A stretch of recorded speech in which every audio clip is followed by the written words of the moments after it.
श्री गुरु नरसिंह सरस्वती स्वामी महाराज नरसोबावाडी क्षेत्री वास्तव्यास असताना जवळच असलेल्या अमरापूर गावात रोज भिक्षेसाठी जात असत.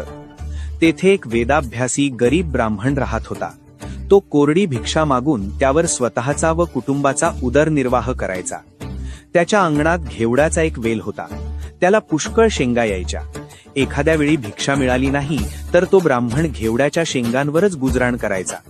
अशा प्रकारे विपन्नावस्था असूनही तो घरी आलेल्या अतिथींचा नीट पाहुणचार करायचा. एके दिवशी श्री गुरु त्याच्या घरी भिक्षेसाठी गेले असताना त्या ब्राह्मणाने त्यांचे प्रेमाने स्वागत केले. त्यांची पूजा केली. त्यांना भात व घेवड्याच्या शेंगांची भाजी खाऊ घातली. त्याच्या आतिथ्याने प्रसन्न झालेल्या श्री गुरूंनी त्याला तुझ्या दारिद्र्याचे निरसन होईल, तुझ्या घरी लक्ष्मी अखंड नांदेल असा आशीर्वाद दिला. मग ते घराबाहेर आले आणि तेथे लावलेल्या घेवड्याचा वेल समूळ उपटून निघून गेले. ते पाहून ब्राह्मणाच्या पत्नीला अतिशय वाईट वाटले. श्री गुरूंनी आमचे अन्न तोडले असे म्हणून ती रडू लागली. तेव्हा वेल उद्ध्वस्त करण्यात श्री गुरूंचा नक्कीच काहीतरी हेतू असला पाहिजे असे म्हणून त्याने पत्नीची समजूत काढली. वेल गोळा करून वाहत्या पाण्यात टाकला. त्याचे मूळ खोलवर गेले होते. तेही काढून टाकावे म्हणून तो जमीन खणू लागला. तर काय आश्चर्य, त्याला जमिनीत पुरलेला द्रव्यघट सापडला.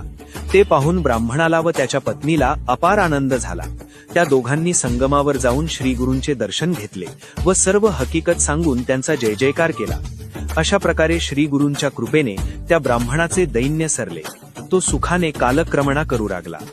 श्री गुरुदेव दत्त.